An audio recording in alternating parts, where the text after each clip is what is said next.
ভগবান স্পিক্স পেজে সবাইকে স্বাগত। আজ প্রথম আমি এই ভগবান স্পিক্স পেজ থেকে লাইভে আলোচনা করার কিছু চেষ্টা করছি।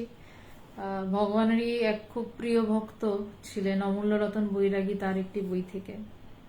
তার আগে পেজটির সম্পর্কে কিছু না বললেই নয়। কেন এই পেজটি তৈরি, কেন এই পেজটিতে লাইভ শুরু করলাম, পেজটি তৈরির কিছু ঘটনা। একটা সময় ছিল যখন আমি দেখতে পাচ্ছিলাম চারদিকে অনেকে অনেক রকম কথা বলছেন, সেটা অদ্বৈত বেদান্তই বলছেন, শাস্ত্রের কথাই বলছেন, ভগবানের কথাই বলছেন। খুব ভালো, ভীষণ বিষয়টা সুন্দর ছিল। কিন্তু আমার গিয়ে কোথাও মনে হয়েছিল যে এমন একটা পেজ থাকবে না যেখানে শুধুমাত্র ভগবানের কথা বলা হবে, যেখানে শুধুমাত্র ভগবানকে নিয়ে আলোচনা করা হবে। তো ইন্টারন্যাশনাল বেদান্ত সোসাইটিতে ভগবানের শ্রী শ্রী ভগবান, অনেকে তার ভক্তির জায়গা থেকে বলে থাকেন। তো আমার কেন জানি না মনে হতো যে শ্রী শ্রীটা বড় ভগবানকে অলংকারিত করা হচ্ছে, তিনি ভক্তের ভগবান, ব্যাস। তো যখন এই পেজটি তৈরি হয় এবং এই পেজটির ইউটিউব চ্যানেলও তো আছে, সেটিও অনেকদিন ধরে অব্যবহৃত প্রায় পড়ে রয়েছে, সেটাকে আবার শুরু করা হবে ব্যবহার করা। তো ভগবানকে গিয়ে জিজ্ঞাসা করেছিলাম যে ভগবান, তোমার কোনটা পছন্দ, শ্রী শ্রী ভগবান না ভগবান? আমার তো ভগবান পছন্দ। ভগবান বলেছিল আমারও ভগবান পছন্দ। তখন এই পেজটার নাম দেয়া হলো ভগবান স্পিক্স, যে ভগবান বলছেন। এবং এই পেজটিতে ভগবানের নিজের মুখের কথা রোজ একটা সময় দেয়া হতো, মাঝে বন্ধ হয়ে গেছিল, কারণ একটা পেজ চালাতে সত্যি অনেক ডেডিকেশন লাগে। সেটা আমাদের পর হয়তো হয়তো না ছিল না বলেই বন্ধ হয়েছিল, আবার শুরু করা হয়েছে সেই কাজটা। তো ভগবানের নিজের মুখের কথা এই পেজটিতে রয়েছে, এবং এই পেজটিতে যা থাকবে, যা লাইভ হবে, সেটা ভগবানের সাথে ভগবানের কোনো বই, ভগবানের সাথে ঘটা কিছু ঘটনা। তাছাড়া তো ইন্ডিয়ান মঙ্কস পেজে এমনিতে আমার স্বামী শিষ্য সংবাদ নিয়ে লাইভ আলোচনা রয়েছে, তাছাড়া যোগাবশিষ্ট সার নিয়ে রয়েছে, বেদান্ত সাধনা নিয়ে রয়েছে। এইটা নয় যে আমি রিজিট, যে আমি ভগবান ছাড়া অন্য কারোর বিষয় নিয়ে আলোচনা করবোই না, কিন্তু আমার মনে হয়েছে একটা পেজ অন্তত থাক যেখানে শুধু ভগবান তোমাকে নিয়ে আলোচনা হোক। তো ভগবানও অনুমতি দিয়েছিলেন।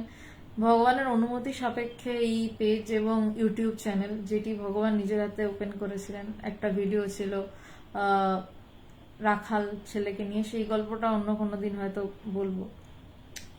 তো এই জন্য ভগবান স্পিক্স পেজটি, এবং এই পেজে যা পোস্ট হবে তা ভগবানের নিজের কথা, ভগবানের সম্বন্ধে কথা। এই পেজটিতে যা পোস্টিং হবে, রিলস, ভগবানের সাথে ঘটা কোনো ঘটনা, যা লাইভ হবে তা ভগবানকে নিয়ে কিছু। একটা পেজ থাক না শুধু ভগবানের জন্য।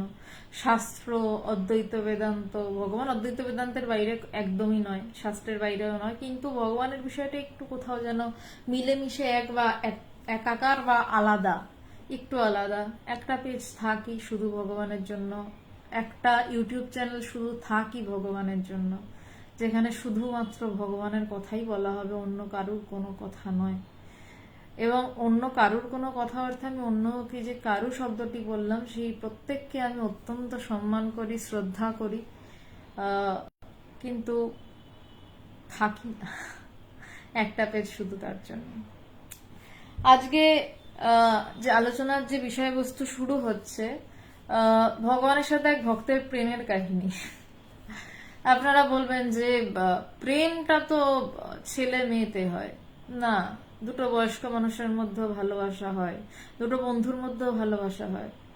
তো ভগবানের সাথে ওই বৃদ্ধ ভদ্রলোক শ্রী অমূল্য রতন বৈরাগী, অমূল্য জেঠুর এমনই প্রেমের ভালোবাসার সম্পর্ক তৈরি হয়েছিল যে অমূল্য জেঠু খুব, তার যখন বয়স হয়ে গেছিল, 70 মানুষ তো ছিলেন, তিনি রোজ দুবেলা নিউ ব্যারাকপুরে থাকতেন, বিরাটিতে ভগবান থাকতেন, ভগবানকে দর্শন করতে চলে আসতেন।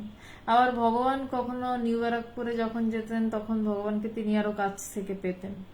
এবং এই বইটি যখন আমি নিজে প্রথম পড়ি, আমার পড়ে মনে হয়েছিল ভগবান এত কাছের, কারণ আমি তখন ভগবানকে প্রথম দেখছি একটা দূর থেকে ব্যাপার, যে বইটি পড়ে মনে হয়েছিল ভগবান এত কাছের, মানে বইটা পড়লে মনে হয় যেন ভগবানের পায়ের নিচে বসে থাকা বিষয়, ভগবান এত কাছের মানুষ।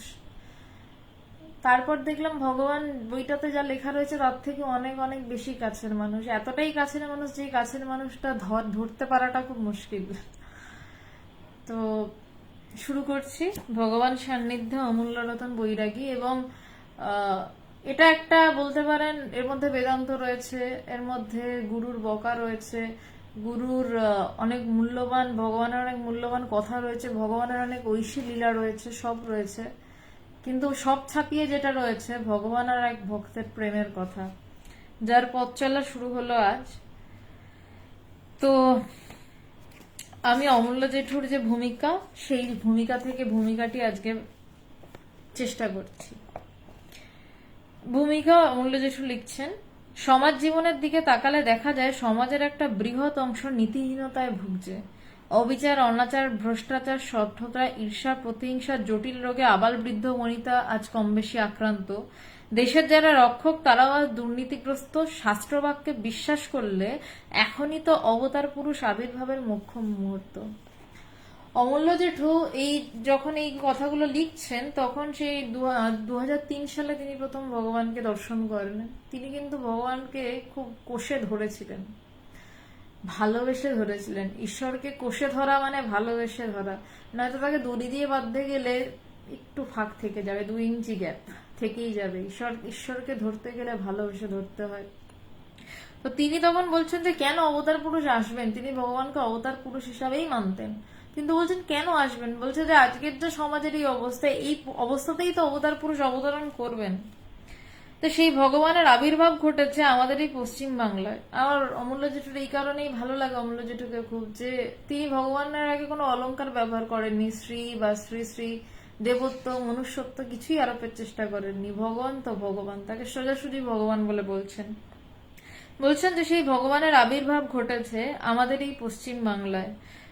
কর্মসূত্রে বেশিরভাগ সময় তিনি কাটিয়েছেন আসামের গুয়াহাটিতে, সেখানেই তপস্যা, সেখানেই সিদ্ধি লাভ।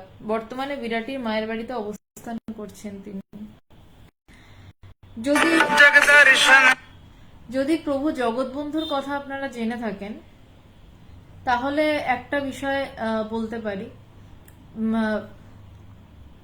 প্রভু জগৎবন্ধু একটা খুব সুন্দর কথা বলেছিলেন, যে ভীষণ ইম্পর্টেন্ট একটা কথা, খুব বেশি কথা বলতেন না। তিনি বলেছিলেন তোমাদের এই কলকাতায় ভগবানের আবির্ভাব হবে বহু বহু বছর আগে।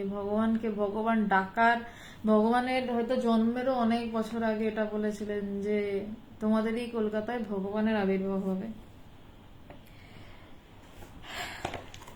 তো সেই ভগবানের আবির্ভাব ঘটেছে আমাদের এই পশ্চিম বাংলায়। কর্মসূত্রে বেশিরভাগ সময় তিনি কাটিয়েছেন আসামের গুয়াহাটিতে, সেখানেই তপস্যা, সেখানেই সিদ্ধি লাভ।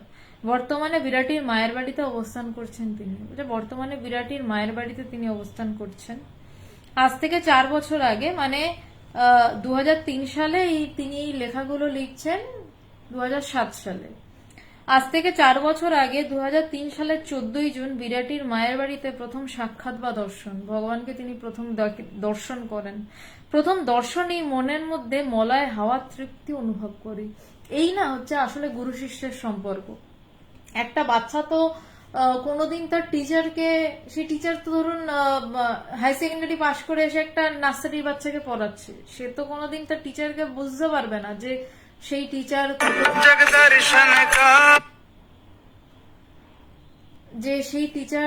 কতটা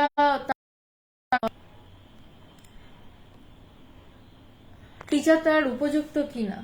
কিন্তু সে টিচারকে ভালোবেসে ফেলবে, এবং যখন সে দেখবে যে টিচার যা শেখাচ্ছে সে বুঝতে পারছে, তখনই বোঝা যায় গুরু শিষ্যের মিলন হয়েছে। তেমনই তিনি এখানে বলছেন যে আজ থেকে 4 বছর আগে প্রথম দর্শনেই মনের মধ্যে, যখন ভগবানকে প্রথম সাক্ষাৎ বা দর্শন হলো, প্রথম দর্শনেই মনের মধ্যে মলয় হাওয়া তৃপ্তি অনুভব করি। বলছেন একটা তৃপ্তি অনুভব করি।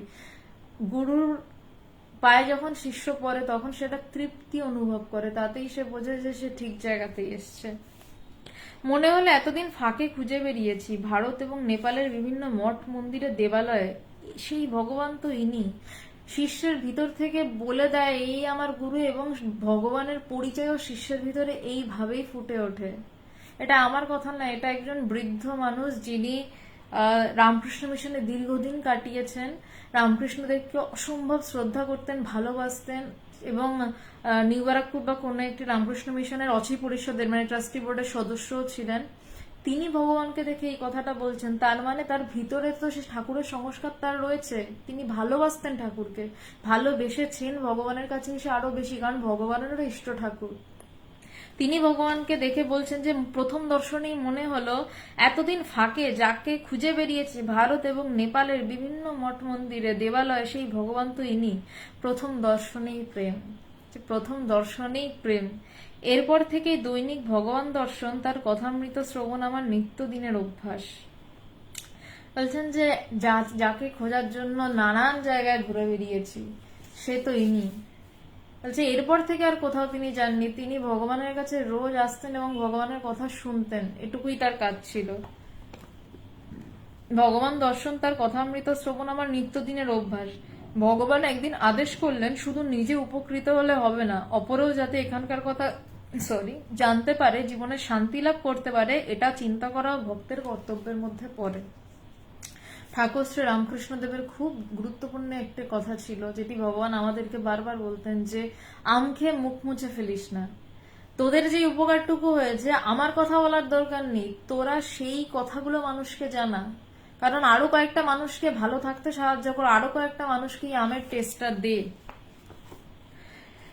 তো ভগবান সেদিনও বলেছিলেন যে শুধু নিজে উপকৃত হলে হবে না, কারণ তিনি সকাল বিকেল আসছেন, তার উপকার হচ্ছে, তাতে কি অপরেও যাতে এখানকার কথা জানতে পারে, অপর মানুষও যাতে সেই কথা শুনতে পারে, জীবনে শান্তি লাভ করতে পারে। জীবনে তিনি অমূল্য জেঠু যদি শান্তি পায় তাহলে অন্য লোকেও শান্তি পাবে, কেন পাবেন না? জীবনে শান্তি লাভ করতে পারে, এটা চিন্তা করাও ভক্তের কর্তব্যের মধ্যে পড়ে। ভক্তেরও অনেকগুলো কর্তব্য থাকে। ভক্তের কর্তব্য শুধু বা শিষ্যের কর্তব্য শুধু গুরুর পায়ের নিচে বসে থাকা এবং জ্ঞান লাভ করার মধ্যেই সীমিত নয়। শিষ্যের এটাও কর্তব্য যে সে যেভাবে উপকৃত হচ্ছে আরো 5টা মানুষকে যাতে সে উপকারের সন্ধান দিতে পারে, সেইটা শিষ্যের কর্তব্যের মধ্যে পড়ে। প্রথম থেকেই দৈনন্দিন ডায়েরি লেখা আমার একটা অভ্যাস। অমূল্য জেঠু বলছেন যে অমূল্য জেঠুর জীবনের প্রথম থেকেই দৈনন্দিন ডায়েরি লেখা তার একটি অভ্যাস। তাই ভগবানের মুখনিসৃত বাণী যথা ভগবত প্রসঙ্গ, বেদান্তের জটিল তত্ত্বের ব্যাখ্যা বিশ্লেষণ ইত্যাদি কিছু কিছু লিখে রাখতাম।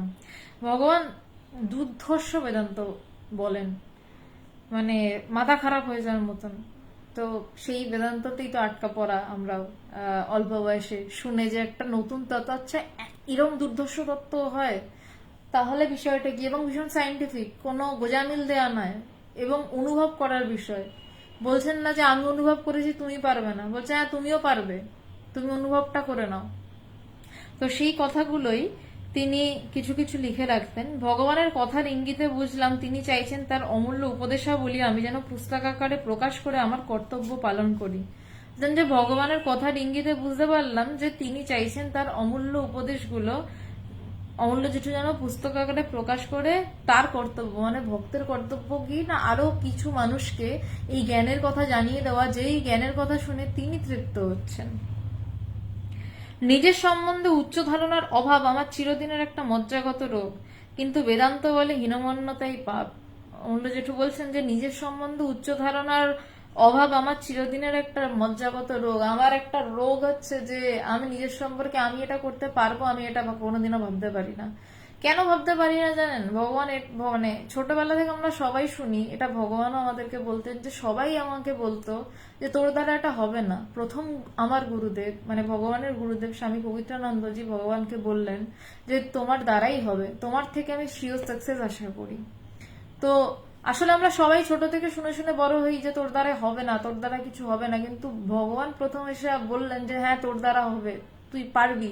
গুরু প্রথম বলেন যে তোর দ্বারাই হবে, বাকি সবাই তো হবে না হবে না করতে থাকে। এখন সামাজিক সিনারিওটা একটু বদলেছে, এখন মানুষ একটু পজিটিভ কথা বলে, হ্যাঁ তোর দ্বারাও হবে। কিন্তু আমরা যখন ছোট ছিলাম আমাদের সময়কার, এখন আমাদের পরে আরো দুটো জেনারেশন পেরিয়ে গেছে, এখন একটু বলে যে হ্যাঁ হবে, পারবি, কিন্তু তখন সেটা ছিল না। তখন বরাবরের একটা কথা আমরা বারবার কানে শুনতাম যে আমাদের দ্বারা হবে না।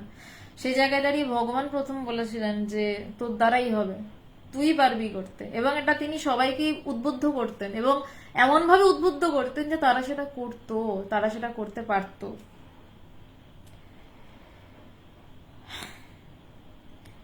কিন্তু বেদান্ত বলছে হীনমন্যতাই পাপ। বেদান্তে পাপ কোনটাকে বলছে? বলছে একমাত্র এই যে নিজেকে ছোট ভাবাই, নিজে পারবো না, আমি কি পারবো ব্রহ্ম বোধ করতে। তুমি ব্রহ্ম হয়ে বসে রয়েছে, আবার পারবো কি? হ্যাঁ, তুমি ব্রহ্ম অনুভব করো, ব্যাস। বলছে এই হীনমন্যতাই পাপ। বেদান্ত বলছে তোমার মধ্যেও সেই অনন্ত শক্তি বিদ্যমান। উত্তিষ্ঠত জাগ্রত প্রাপ্য বরা নিবোধ হতো। বলছে তোমার মধ্যে অনন্ত শক্তি রয়েছে। উত্তিষ্ঠত জাগ্রত, ওঠো জাগো, প্রাপ্য বরা নিবোধ হতো। আবার মনে করলাম আমি তো নিমিত্ত মাত্র, সপ্ত তিনি। আবার ভক্ত ফিরল বেদান্ত থেকে, আবার ভক্তির দোরগোড়ায়, সেই প্রেমের দোরগোড়ায় ফিরলেন অমূল্য জেঠু, যে আমি তো নিমিত্ত মাত্র, সপ্ত তিনি। তিনি ইচ্ছা করলে পঙ্গুকে গিরি লঙ্ঘন করাতে পারেন, বোবার মুখে কথা ফোটাতে পারেন। কি বিশ্বাস তার ভগবানের প্রতি! 2007 সালে ভগবানের যে বিশাল, এখন যতটুকু আপনারা দেখছেন ততটাও যে মানুষ ভগবানকে জানতো তা নয়, কিন্তু সেই সময় সে কেন বিশ্বাসে, সেই প্রথম দিন দেখাতেই তার ভিতর থেকে বলে দিয়েছে যে যাকে আমি মন্দিরে মন্দিরে খুঁজেছি, এই সেই সপ্ত তিনি। তিনি ইচ্ছা করলে পঙ্গুকে গিরিলঙ্ঘন করাতে পারেন, বোভার মুখে কথা ফোটাতে পারেন। ভগবানের অশেষ কৃপার কথা স্মরণে রেখে ভগবান সান্নিধ্যে পুস্তকখানি প্রকাশ করতে সাহসী হয়েছি। ইন্টারন্যাশনাল বেদান্ত সোসাইটি সন্ন্যাসীবৃন্দ ও বিশিষ্ট সদস্যদের সহযোগিতায় পুস্তকটি যথাসময়ে প্রকাশ করা গেল। তাদের সকলের প্রতি ঋণী রইলাম। জয় ভগবান। গুরু পূর্ণিমা 2007, অমূল্য রতন বৈরাগী। এবং তিনি শেষে সবাইকে ধন্যবাদ জানিয়ে এটি শেষ করলেন। এবং আমারও সবার প্রতি ধন্যবাদ এবং ভগবানকে অশেষ প্রণাম যে তার নির্দেশ ছাড়া এই বই কখনো প্রকাশিত হতো না, বা এই বইটি পড়ে কোনোদিনও আমার মনে হতো না প্রথম ভগবান এতটা কাছের হতে পারেন। তারপর তো পথ চলা শুরু। তা আমার প্রথম যে বইটা, এই বইটা পড়ে আমার প্রথম ভিতরে একটা ভগবান সম্পর্কে দারুণ লেগেছিল, এবং একটা দারুণ ধাক্কাও লেগেছিল যে বাহ, ভগবান এত সুন্দর, এত এত সুন্দর ভগবান। তো আজকে ভূমিকাটা শুরু হলো, আজকে থেকে তো শুরু এই বইটি, এবং এই বইটির প্রতিটি পাতা নিয়েই আলোচনা করা হবে প্রত্যেকদিন রোববার রাত 9টায় এই ভগবান স্পিক্স পেজে। আজকের মতো এখানেই শেষ। নমস্কার।